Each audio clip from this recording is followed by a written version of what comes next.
The French and Indian War was the last of the perennial colonial conflicts that had erupted between the British and French colonies in North America in the late 17th and 18th centuries.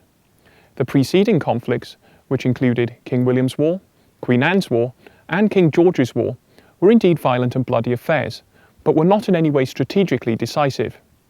In Europe, the French and Indian War would become known as the 7 Years' War, or the Great War for Empire, and would lead to a global conflict in which the protagonists, Great Britain and France, would fight each other wherever they made contact, all over the globe. Today, the 7 Years' War is often correctly referred to as the First World War, as it truly evolved into a global conflict on an unprecedented scale. How ironic it must have been to contemporary commentators that a shot fired in the wilderness of a hitherto subsidiary continent, North America, could ignite such a large-scale conflict that would change the course of history.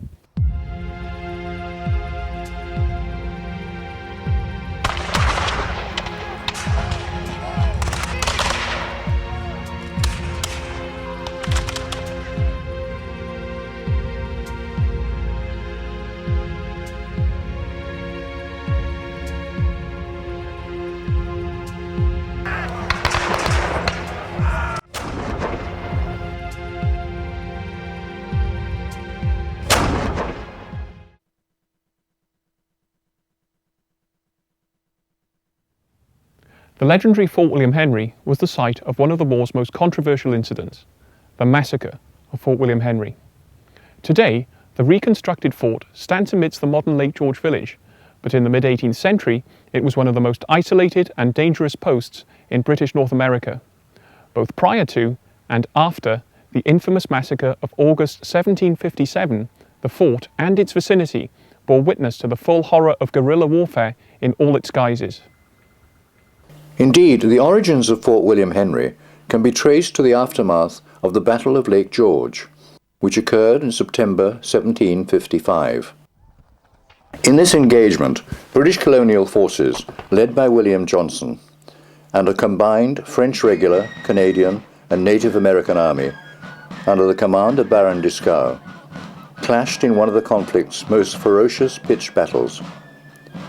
For the British, Johnson's eventual victory against the French army somewhat lessened the catastrophe they had suffered on the banks of the Monongahela, where General Edward Braddock, with a large portion of his army, were annihilated by another mixed French and Indian force. Strategically, however, Johnson's victory was rather less significant as far as New York was concerned. Britain's real purpose for Johnson's colonial force was to capture the important French post at Crown Point. The French, forewarned of the Anglo-American attempt on Crown Point by papers captured from Braddock's defeat, dispatched the Baron Dieskau and his army with the express purpose of driving the British back towards Albany. Though this was in itself a failure, partly owing to Dieskau's ill-advised frontal attack on Johnson's British entrenchments, Dieskau himself was badly wounded and captured. The French did succeed in saving Crown Point. After the campaign had ended, an uneasy status quo descended upon the northern New York frontier, as both sides fortified themselves at their respective ends of the lake. Following this bloody battle, Johnson instructed his chief engineer, William Eyre, of the 44th Regiment of Foot, to begin construction of a new fort, a short distance from the battlefield. Eventually, this fort would be named William Henry, and it served to protect the road from Fort Edward to Lake George, and at the same time prevent French preeminence on this strategically vital waterway.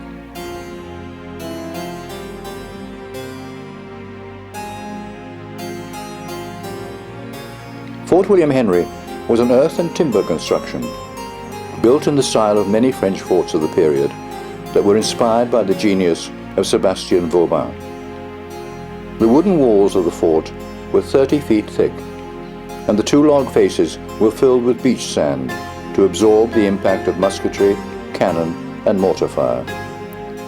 Like many forts of the period, this fortification exhibited a glacis, an exposed area in front of the fort, which was designed as a killing ground for opposing forces, and 4 diamond-shaped bastions that provided covering fire for the walls and surrounding area. Around the fort was a ditch on 3 sides, and this contained a single line of pickets. Access to the fort was provided by a bridge that spanned the ditch.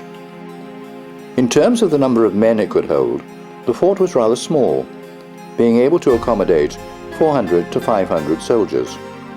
As a result, it was deemed prudent to construct an entrenched camp 750 yards to the southeast on a rocky hilltop called Titcomb's Mount. This camp could hold the remainder of the 1,800 men who were stationed in the area. Furthermore, this entrenchment would prevent this elevated spot being used rather advantageously by enemy forces. After completion of Fort William Henry, the area bore witness to many brutal skirmishes between the two antagonists. But it wasn't until 1757 that the first major actions befell Fort William Henry. In March 1757, Rigaud de Vaudreuil, brother of the then Governor-General of New France, led a detachment of 1,600 French regulars, Canadians and Indians against the beleaguered little garrison. Crossing the frozen Lake George in an epic expedition, the French attempted to storm the fort in a nighttime assault, but were beaten back by the determined efforts of the garrison. The French contented themselves with burning a large number of bateaux and outbuildings of various kinds before retreating to Canada with some element of disappointment. Where Rigaud failed in March, the French, under the command of a new general, the Marquis De Montgome, would succeed in August. The French, through enormous effort, managed to raise an army of 8,000 for a campaign on the New York frontier, while the British were preoccupied in an attempt to capture Louisbourg on Cape Breton Island. The garrison at Fort William Henry were vastly outnumbered, consisting of around 2,370 men, commanded by a brave Scotsman, Lieutenant Colonel George Munro of the 35th Regiment of Foot. Despite the best efforts of the garrison, the French succeeded in throwing up approach trenches around the fort and began formal siege operations. Munro knew that unless succor could be received from General Webb at Fort Edward to the south, his garrison's days were numbered.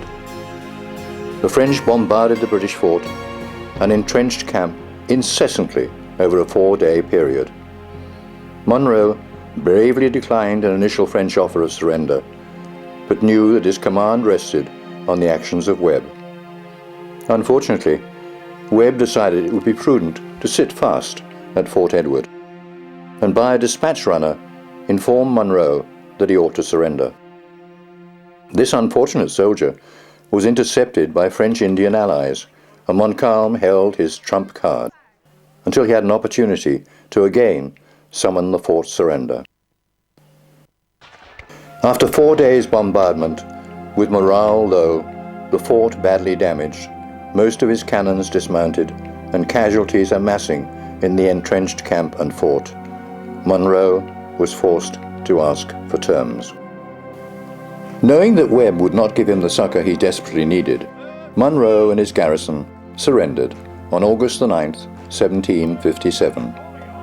However, his brave defense had exacted a promise that the garrison would receive the honors of war from the Marquis de Montcalme. In short, the forces under Munro's command could retreat to Fort Edward unmolested with their arms, colors, a piece of artillery, and their honor intact. Unfortunately, Montcalm had not consulted sufficiently with his native allies when making these terms, and many of the young warriors were incensed that having fought so bravely, they were now being denied their honors of war. They sought prisoners, who were often adopted into tribes, clothing, guns, and other enemy belongings as testimony of their individual valor among their own peoples. Montcalm's indiscretion concerning his many native allies was in large part responsible for the ensuing massacre that followed. As events transpired, intoxicated warriors eager for plunder and prisoners, and possibly incited by certain Canadians, led a frenzied assault on the British garrison, who prematurely abandoned the camp at Titcomb's Mount before the French grenadiers assigned to protect them had arrived. Although grossly exaggerated at the time, the massacre of Fort William Henry left an indelible scar on the psyches of the British, and indeed the metropolitan French. In all, around 190 people, mainly provincial Massachusetts soldiers, were killed, including all the sick that remained in the hospital. The incident served to mobilize the British colonists, particularly those of New England, on an unprecedented scale, and the siege, capture, and massacre of Fort William Henry is often seen as the nadir of British fortunes in North America. From then on, Britain began to exert its numeric supremacy, while the French, pressed hard in all quarters, frittered away their native alliances, as Montcalm increasingly alienated tribes he felt were incompatible with his European ideals. This, coupled with the high price of trade goods of all kinds in New France, undermined Canada's most potent weapon, its alliances with Indian tribes. After the siege and massacre of Fort William Henry, the French levelled the fort and retreated back to Carillon. Montcalm could not advance any further, due to the fact that he was abandoned by many of his disgruntled Indian allies, and even some Canadians, who were needed to bring in the sparse harvest back home. Therefore, Britain was given a respite to regroup, recriminate, and respond in the following campaign to the disaster that was the capture of Fort William Henry.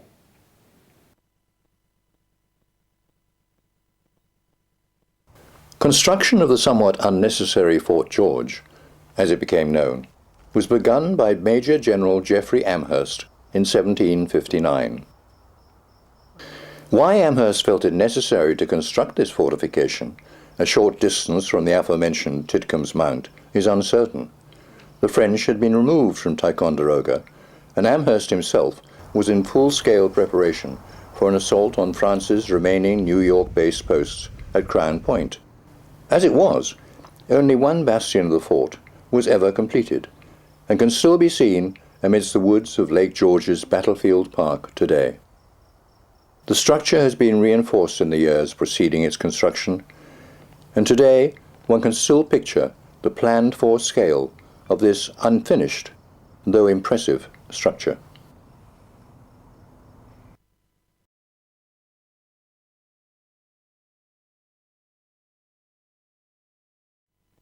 Today, Fort Ticonderoga is one of New York's most impressive French and Indian War monuments. It would prove a considerable strategic linchpin for both the French and British armies as the Great War for Empire unfolded on the North American continent. In 1758, it would bear witness to one of the bloodiest battles of the war, the Battle of Fort Ticonderoga. In this particular engagement, over 2,000 British soldiers would be killed or wounded before French trenches just to the west of this venerable fort. That day was a debacle for Britain and her colonists, and left a scar on the British psyche that would only be partially expunged by the destruction of this fortress in 1759.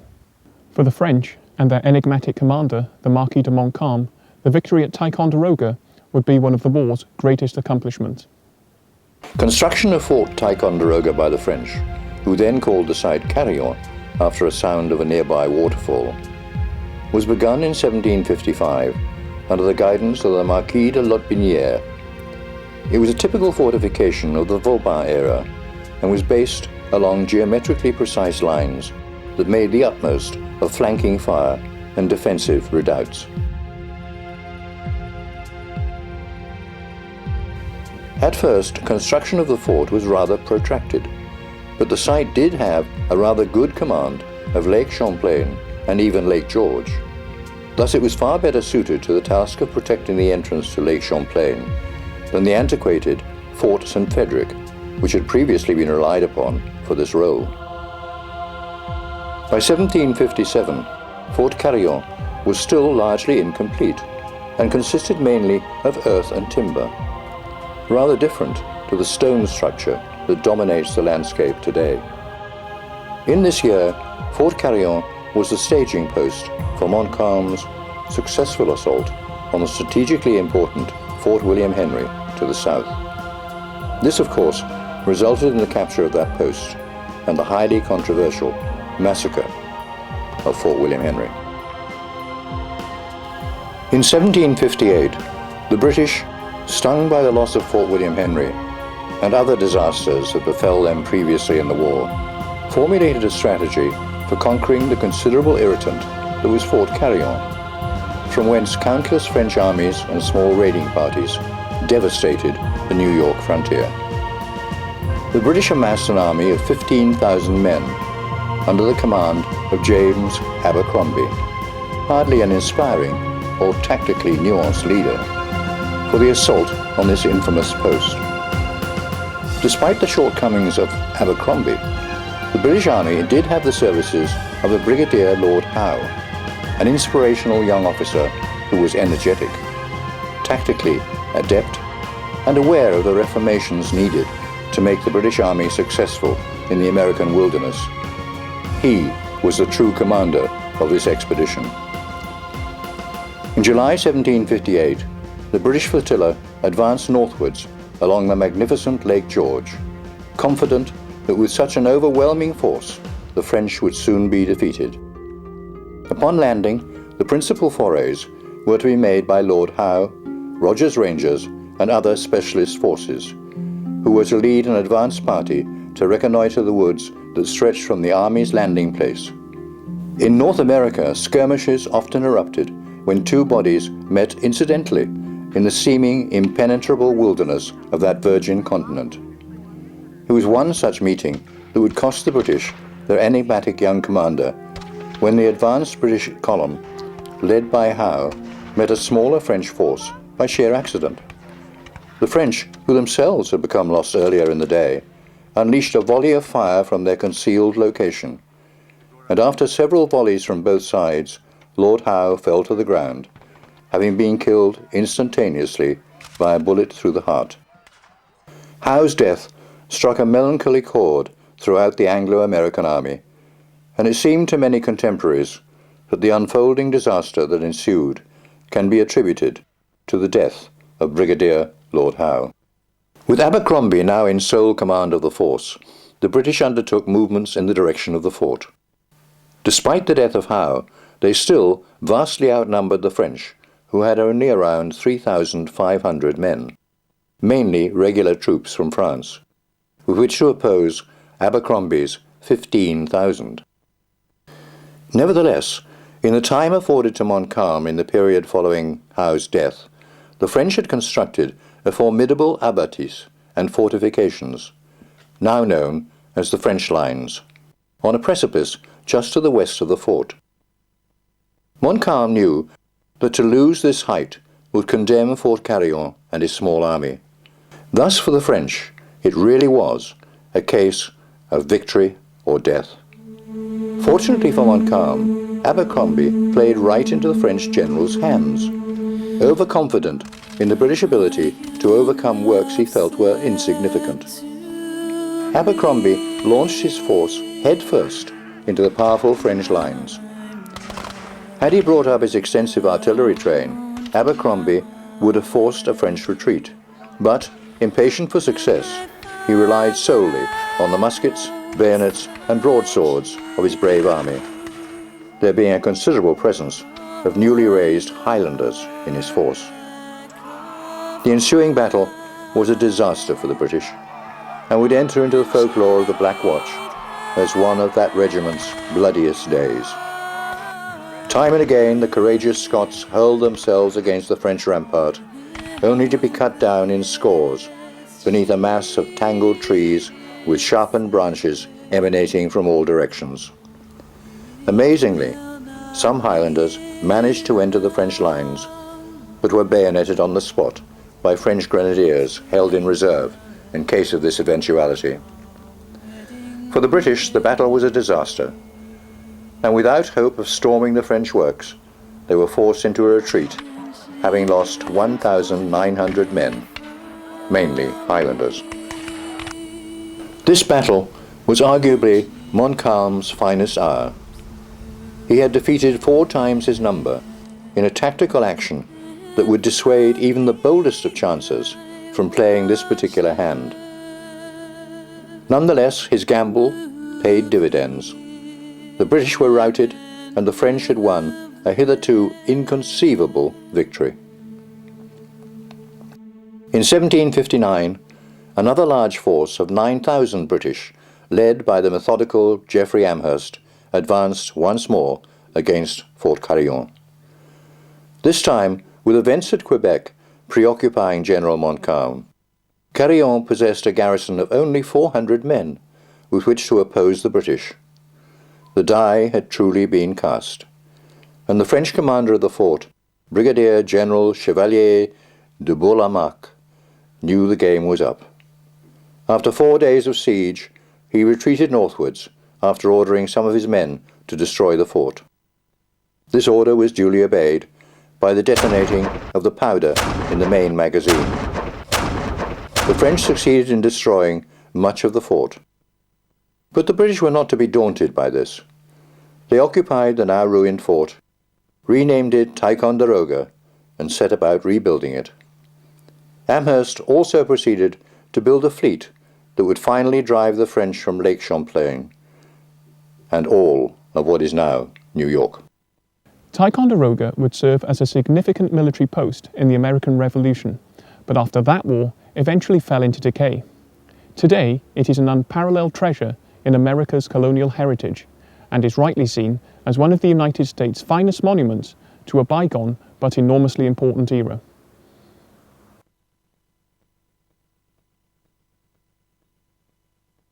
Fort St. Frederick was once New France's most potent symbol of primacy along its southern frontier. The main feature of this once impressive structure was a large octagonal tower that afforded complete control of the lower Champlain River.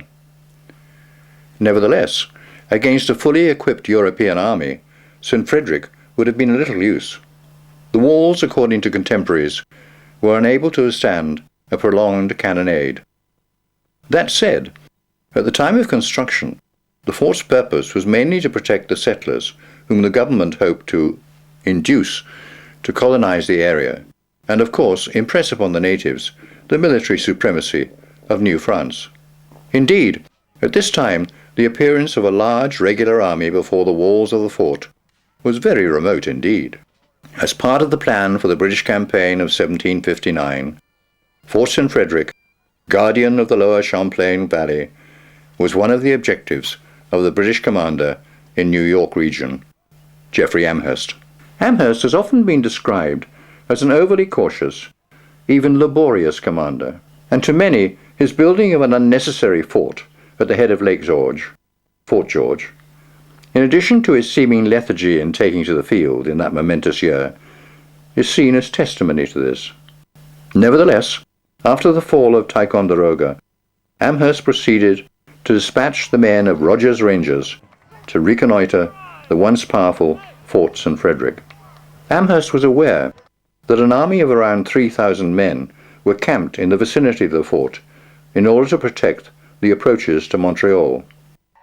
Nonetheless, when Rogers' men returned on August 1, 1759, they brought the rather surprising news that the French had destroyed the fort and retreated north.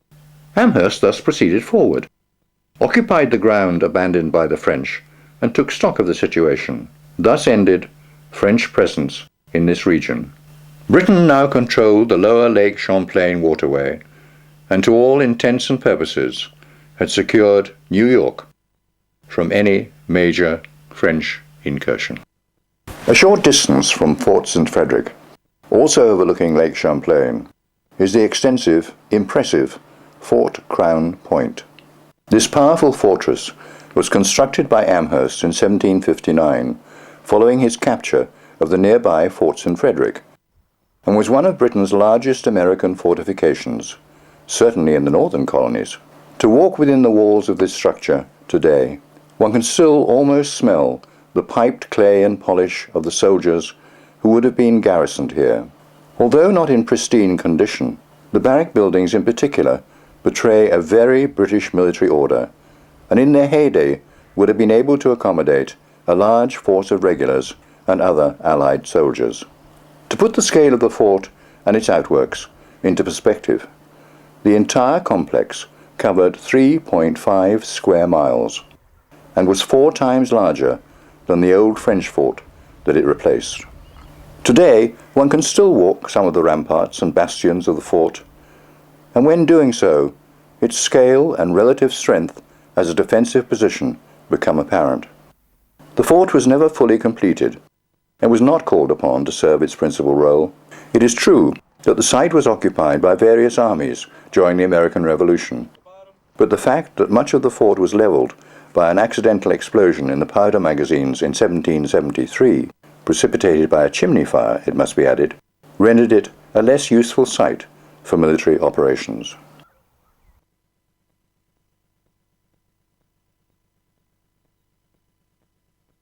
Fort Niagara, perhaps enjoying an unmatched natural setting, was first constructed by the French in 1726 in order to control, or attempt to control, the allegiances of the local Iroquois tribes. At first, this structure was called a trading post to appease the concerns of the local Seneca tribe, who had burned the previous fort that sat here, Fort Comte, in 1689. Basically, what we know today as Old Fort Niagara originally consisted of a 2-story building called the House of Peace, clearly a term derived to placate the hostility of the nearby Iroquois. A sizable portion of the fort was built after the French and Indian War, when the post was occupied by British, American Revolutionary, and finally independent American armies. This in itself, however, makes the site a fascinating location, as it gives us a rare insight into the art of fortification over a significant time period. With this in mind, during various periods of reconstruction, placards bearing national coats of arms have been placed on the various buildings, denoting when and by whom elements of the fort's structures were built. By 1755, Fort Niagara was a partly completed fortification, but played an incredibly important role in the French and Indian War. Indeed, it was known as the Gateway to the West. The West, as we would know it, included the Great Lakes region, or the Pays d'Ono, as it was called by the French in the 18th century.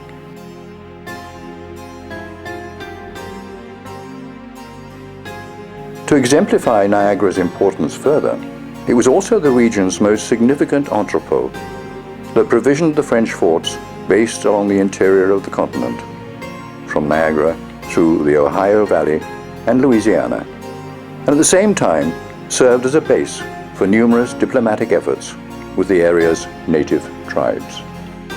Appreciating the significance of the fort to the French, as part of Braddock's instructions for the campaign of 1755, Niagara was included in a 4-pronged attack that was to capture or reduce the French forts of Crown Point, St. Frederick, Niagara, Duquesne, and Beausejour in Acadia, Nova Scotia. As we now know, that campaigning year would prove disastrous for the British. General Braddock was routed on the Monongahela. Fort Sejour did fall, but William Johnson was stalled after the somewhat Pyrrhic victory at Lake George, and was unable, and perhaps unwilling, to advance on Crown Point. In addition, the Niagara expedition failed in its infancy. It wasn't until 1759 that the British were able to again strike at Niagara, the vaunted guardian of the West, when a large force of regulars and provincials, with some native allies, besieged the fort. By 1759, Fort Niagara was a far stronger fortification than it had been in 1755, thanks in a large part to the efforts of its then commander, a Captain Pierre Pouchot of the Battalion of Berne. With him, Pouchot had 600 men with which to oppose General John Prideaux's 2,500-strong British army. In July 1759, formal siege operation began, badly as it transpired for the British. Their original trenches were poorly constructed and were swept incessantly by French cannon fire from the fort. General Prideaux was killed by a cannon of his own that burst and sent shrapnel flying in all directions. A single piece struck him on the head, killing him instantly. Despite these early setbacks, Pouchot knew that he needed support from the nearby Illinois and Detroit militias if he were to survive. As Governor Bourdet had promised, succor was moving towards him under the command of New France's finest partisan leaders, Aubry, Linares, and Marin. In addition to militia, the French relief force contained a sizable force of native allies, who were commonly called the scourge of British redcoats.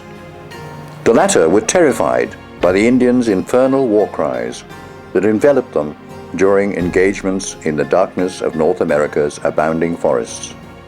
After Prideaux's death, General William Johnson took command of the British Army, and after 2 weeks' siege, Niagara was in a deplorable condition. The ramparts were breached, and aid was needed immediately. On the 24th of July, Pouchot heard the din of distant gunfire and knew that relief, and thus salvation, was possible if the French army could fight through the British besiegers. In what would become known as the Battle of la Belfami, an epic wilderness struggle took place between Anglo-American and Allied native forces and the French-Canadian Indian Relief Force. The battle was a close-run affair. Casualties were high on both sides, but the British were now themselves adept in wilderness warfare and were able to win the day. Pouchot held out a while longer, but after 19 days' siege, his situation was untenable. He was forced to surrender.